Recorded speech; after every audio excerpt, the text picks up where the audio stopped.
talk about some over-under, shall we? Dave, you ready with the updated numbers? I am ready with the updated numbers. I actually did my homework and had it all ready to go. Last week, is this the right one? Why am I starting to? What was the line last week? Steelers were favored by 3.5, right? Steelers 3.5. It's a total of 39. Yeah, so we had Pickett TDs at 1.5, and correct. DJ receptions at 7.5. Okay, or 7.5. Yeah. Okay, so I was making sure that I didn't go back to a week too far. All right. Well, Brian. Hey, before you read me, I'm gonna go preemptive strike here. I'm going to go back 30 years, and I'm going to challenge my inner Kramer and just go, I'm out.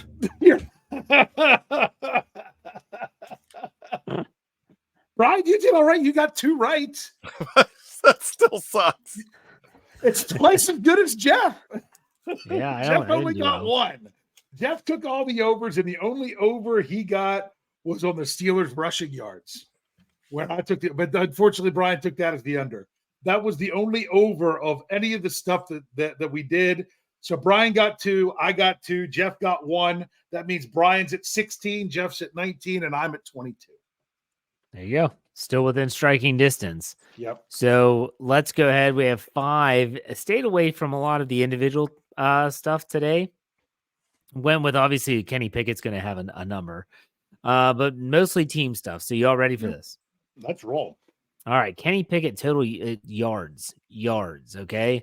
And we'll make this passing yards. I want to make it passing yards, not total yards. And, thinking about how this game could maybe wind its way down 220 and a half to be specific. Brian, what do you think? I think he's going to have to be over in this game. Yeah. What about you, Dave? What do you think? I'm taking the under. I'm taking Kenny's going to throw as much as he has to. And as I watch Lamar Jackson walking to the locker room, he's leaving. Yeah. Oh no! Now he's turned around and walking back. He's doing circles. Sorry, he's trying to run. Yep. I'm saying the under just because I'm hoping that Kenny doesn't have to throw for 220 yards in this game because the run game's going. I mean, 220 is not a huge number. That's the thing. Dude, I'm not saying 126 last week. I know. I'm thinking he's going to have to throw it more than that because the Browns are going to stop the run and stack the box. So if the Steelers have a chance of winning, I think that he's going to have to at least move the ball through the air. I'm still going to take the under. What's the higher ranking for the Browns defense, against the run or against the pass? I'm going to say it's against the run. I go with the pass. Because Brian must have listened to Stat Geek and not Jeff, which is probably the opposite of what actually happened. The Browns are number 1 against the pass in the NFL. They're 7th against the run. Okay. So yeah. It all depends on those corners, though, really. So Jeff's going with the over, right? No, I said under. You said under 220? Yes, I said he's going to have to throw it to do it, but I said it's going to take the under still. All right. Let's go with Pittsburgh Steelers sacks. Sacking, I guess in this case, DTR. We'll set it at 3.5, Brian. I want the over today. Let's go over. I haven't taken that in a while. TJ Watt goes bonkers against the Browns. Seems to. That's why I'm taking the over. Only because I'm not saying that the Browns have a good offensive line, but for some reason, TJ Watt goes bonkers against the Browns. So I'm going over. I'm going over. I think it's just 4, but I think it's enough to go over that 3.5 mark. 6. Oh, let's go 6. I like it. I remember games against the Browns where the Steelers had 8. I'll be on. No, well, here's the thing. Maybe this isn't where I should go into it, but I'm going to anyway because it came up. I want them to get 6. The problem is, I think the Browns can win this game if they have 12 or less passing attempts. I said before that they need to run. Remember last time that we played the Browns, Brian, when we did the show ahead of the Browns games? And I'm like, hey, what they should do is run. They shouldn't even think about passing until the Steelers actually stop the run. And, of course, Stefanski had to throw in the pass. Maybe with the rookie quarterback, it's the excuse to never stop running. maybe he'll actually do it. And honestly, that's what they should. That should be their game plan. Run until the Steelers actually stop it. So I want them to get a lot of sacks, but I don't even know how much they're going to pass the ball. So we'll see. It's true. It's a good point. It's definitely valid. Let's go to the other side here with the Cleveland Browns sacking, I guess in this case, Kenny Pickett.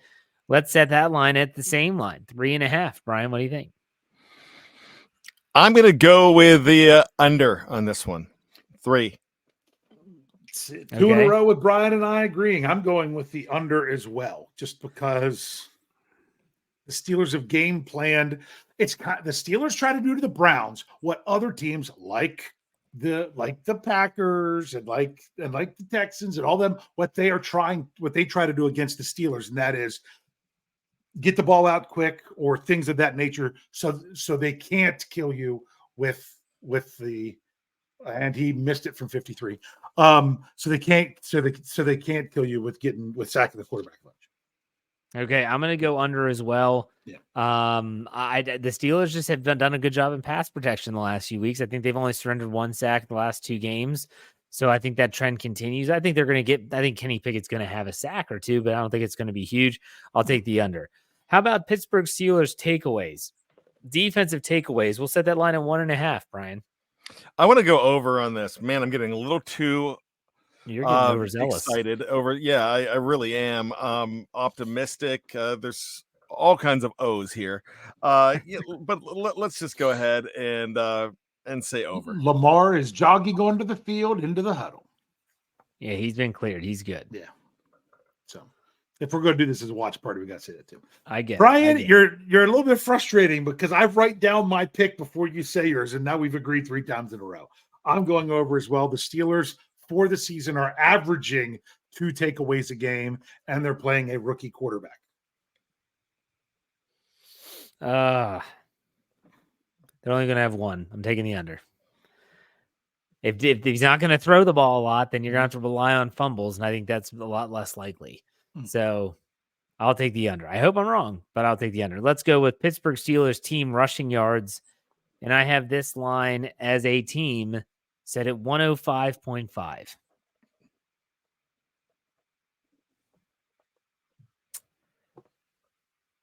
Under. Dave? I'm going over. I think they will run the ball 45 times if it takes that much in order to get more than 105 yards. I'm going over as well because remember, this is team. So think Kenny Pickett scrambling for 15 total yards. It's going to bump that up. I'm going to take the over with the rushing yards. Pray that that's right. Okay. So there you have the over under. Dave, did you get all those? Oh, absolutely. I got them. Okay. Very good. Let's talk predictions now. As we dive into the spread, we have the Steelers are getting a point still on the latest spread. So Steelers +1. The total, buckle up, baby, 33. 33. That's hysterical. Okay, Brian, what's your score prediction? How do you see this game going? Well, so if you go 17-16, you have a push. I mean, defense is one thing. Yeah, I mean, I still think I'm looking this game to be 19-16 game.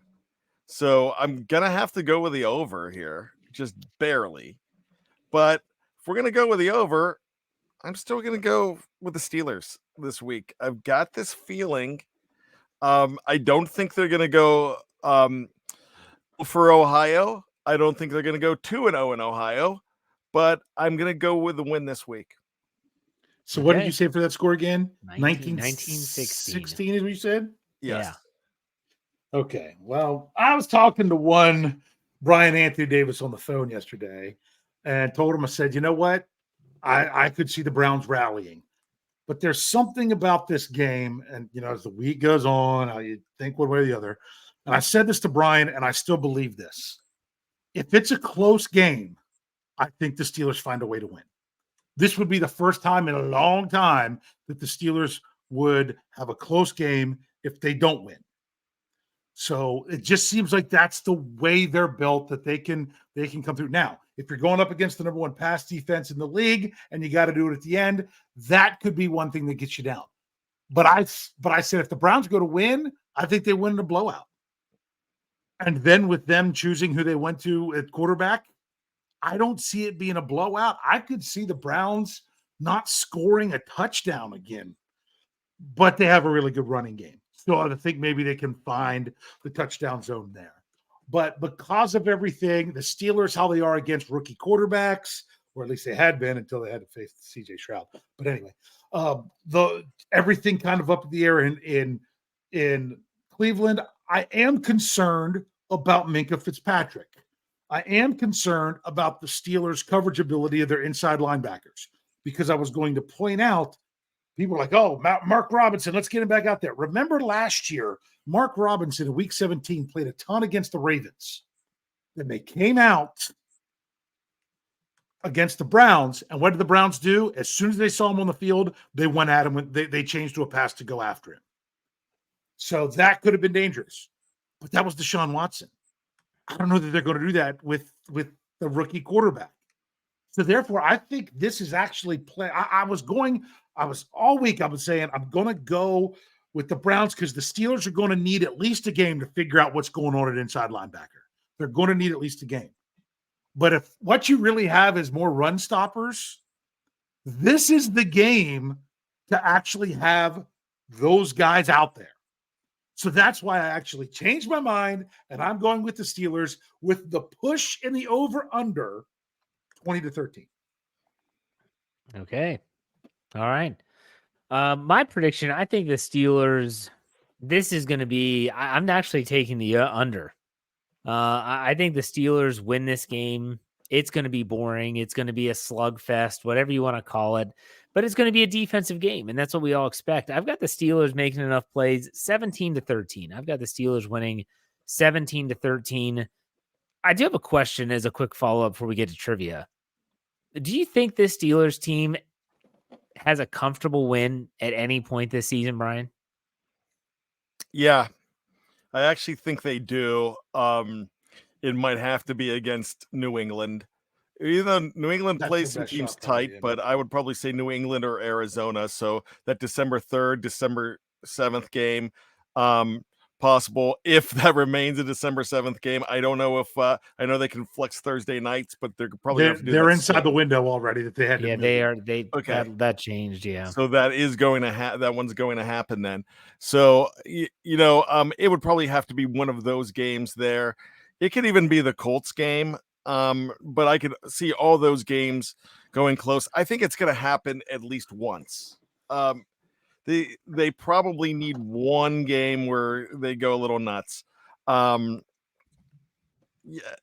it's going to happen.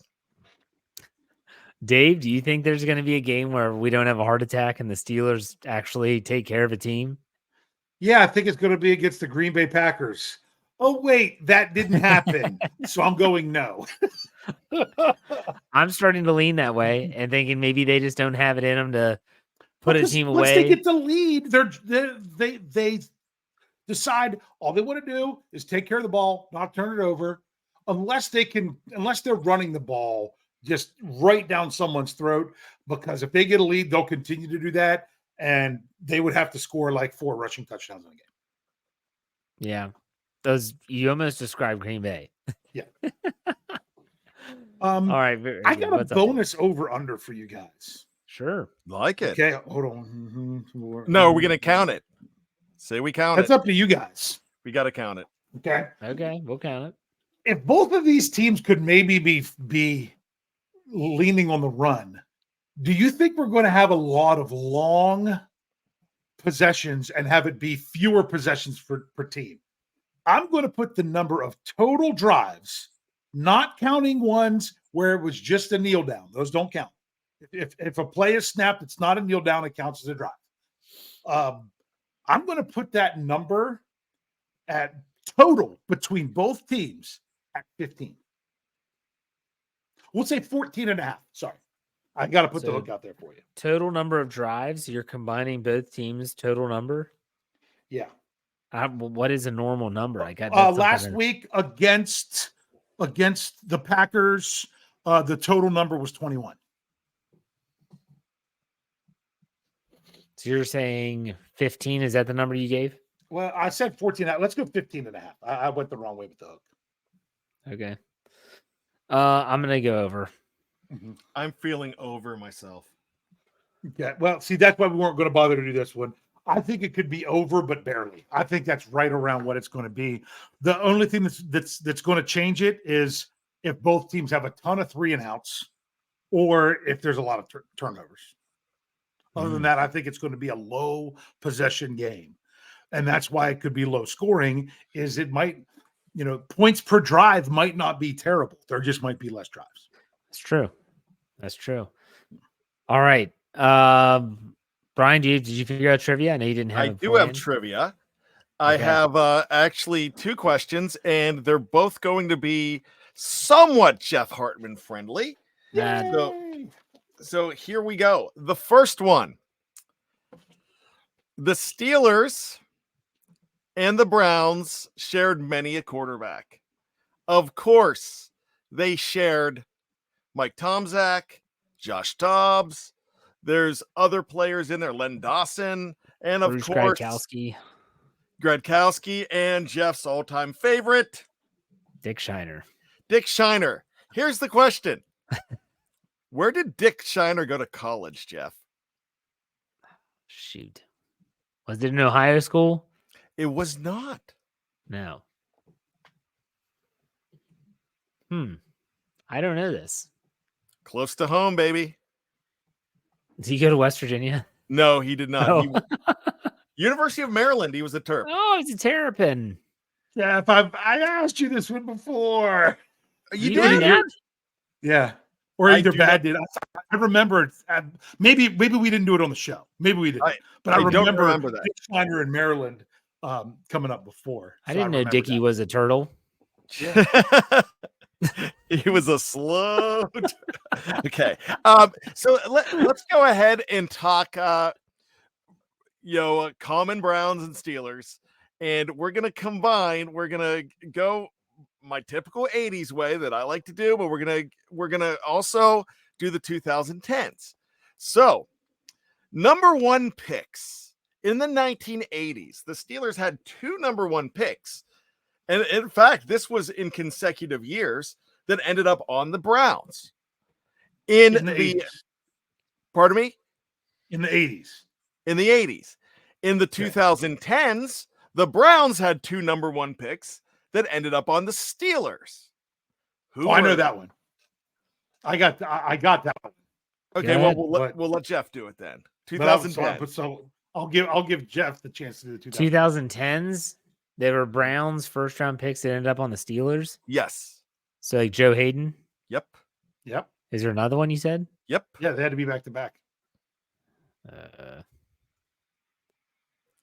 And I would tell you this. Was it Marcus? Was it Gilbert or something? Justin.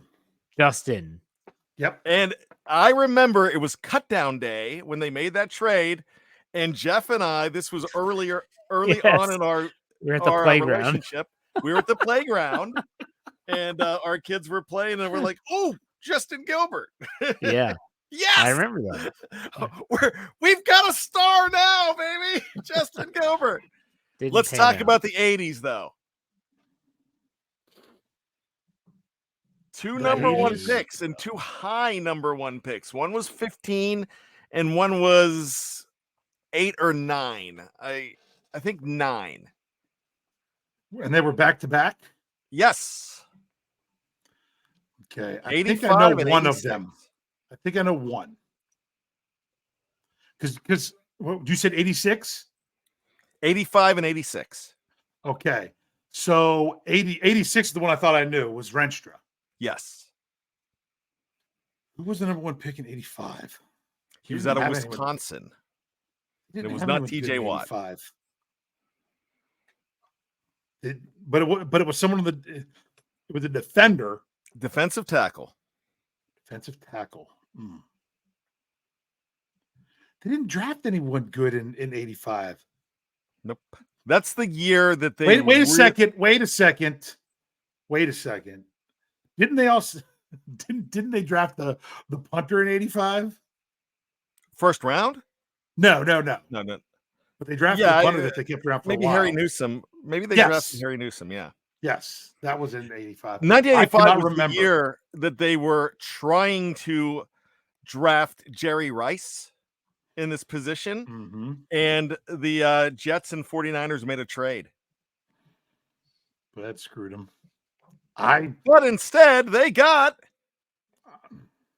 Daryl Sims. Name it. Daryl Sims. Number 99, Daryl Sims. Bob Yeager, good job. I had it in the live chat. Yeah, he had him right away. Daryl Sims. He didn't play long in Pittsburgh, did he? No, maybe 2 years. All right, I'm looking him up here because I was thinking he wasn't there. I mean, that would have been right around when I started watching or was old enough to really know what was going on. Touchdown and touchdown Bengals. Yep. They take the lead. Burrow to Mixon. No, he only played 2 years with the Steelers, never started a game, had 3 career sacks. Played 2 years in Cleveland, had 10 starts there, but no sacks.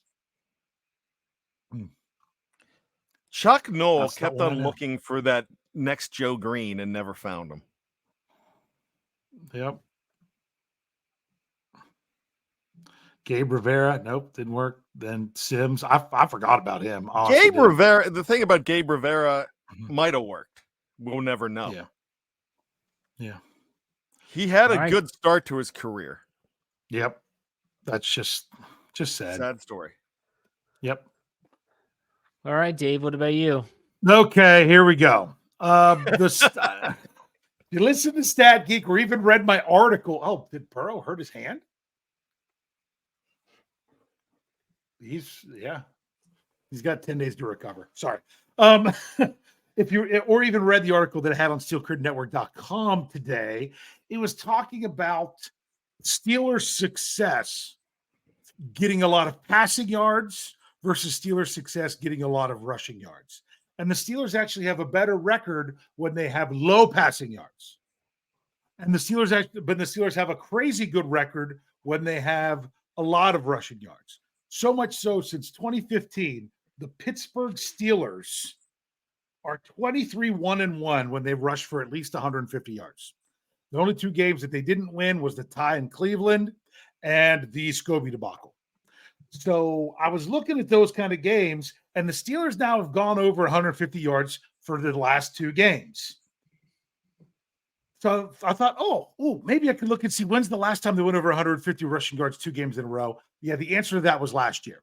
Last year they did it against Indy and Atlanta. What about going over 160? Because they went over 160 yards both of these last 2 games. Any idea when the Steelers last went back-to-back games with 160 rushing yards?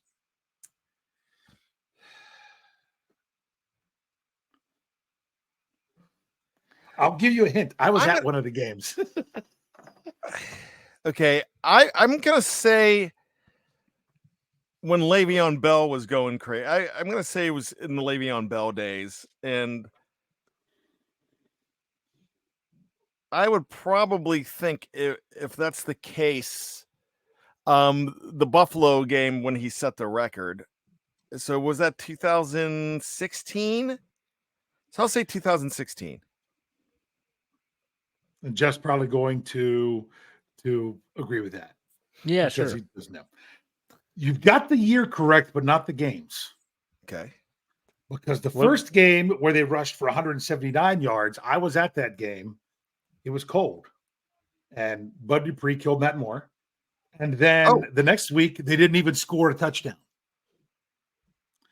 That was in the playoffs. Wow. Both their playoff games that they won, they had 179 yards against Miami and 171 yards against Kansas City. So you have to go back farther to get it to where it was in the regular season. And that was actually 2011 in week 16 and 17 against the St. Louis Rams at the time. They had 169 yards and the Cleveland Browns 161. But in looking at all this, okay, do you want to say something about that, Brian? Yeah, that St. Louis Rams game in 2007, 2011. 2011. Okay. It was week 16. Okay, so that was. I'm sorry. I You was were thinking of the one the 4 years before. Yeah, that was Christmas Eve. In 2011. Then. Yeah. But that got me looking at something, and I was looking at, what kind of streaks do they have? I mean, you go back to the 70s, it's crazy. In 1976, the Steelers had 12 of their 14 games where they rushed for over 160 yards. But that was the 70s. But I was going through, and since 1970, I was looking for how many games they had 160 rushing yards. There were 2 years in there that they did not have a game that they rushed for 160 yards. Any idea what those years were? 85 and 86. They didn't have to be back to back. Okay. Yeah. 85 and 87. 85 and 87. That's actually a little bit too far back. Is off touchdown. Is that Zay 4? Oh, there's a flag. Good. Let's see what the flag is. Lamar's pleading his case to the official. So we'll see what happens here. I'll give you a hint. They were 28 years apart. Oh.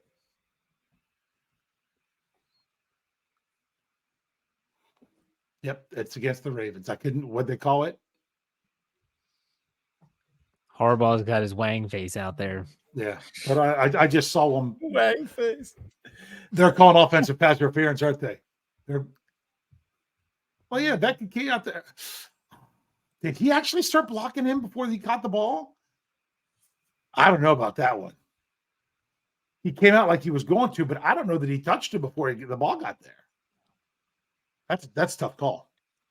So, all right. So, sorry, back to it. It was I said 28 years apart.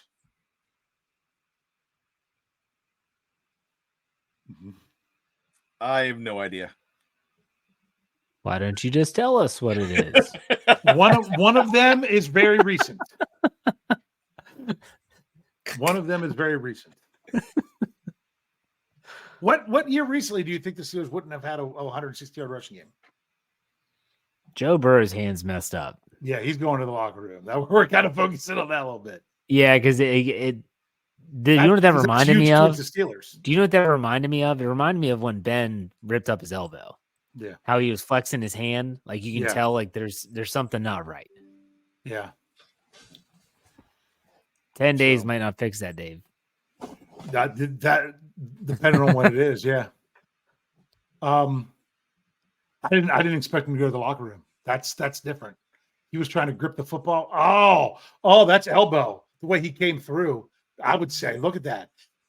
He went to practice the throw and he just dropped the ball and crumbled like he was about ready to cry in pain. It was, yeah. Yeah, I see it now.